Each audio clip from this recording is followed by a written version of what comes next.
Дин таза болушу керек. Бирөөлөр айтат, мен диндин коргоочусумун дейт. Жараткан өзү жараткан динди коргоп алганга толук мүмкүнчүлүгү бар, пендесине муктаж эмес. Дин коргоого муктаж эмес. Ушуну бир билип коюңуздар.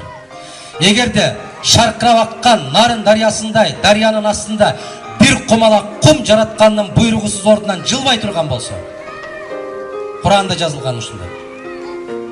Бардык нерсе жакшылык жамандыкты менден деп билгин дейт жараткан.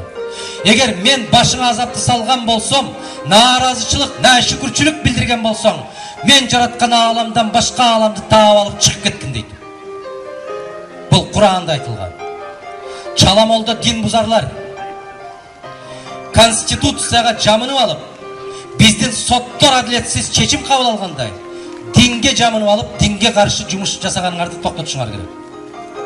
Дин таза калышы керек. Алхамдулилля барыбыз мусулманбыз. Жараткан бул ааламда кыргыз кылып, мусулман кылып жаратып койгон үчүн чексиз бактылуубуз биз бардыгыбыз.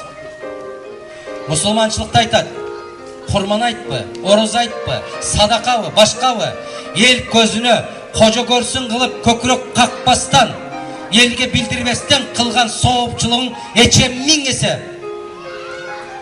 бийик дейт. А бизде азыр эмне кылып атат? Бизде азыр бир жерге казанды коюп алып, эл журттун баарын чакырып, телевизия гезиттерди чакырып, мен ушундай садака берип атам деп. Бул жалган. Жалган сезим. Мен каттуу турганмын, дагы да каттуу турам. Ислам динин таза койгула.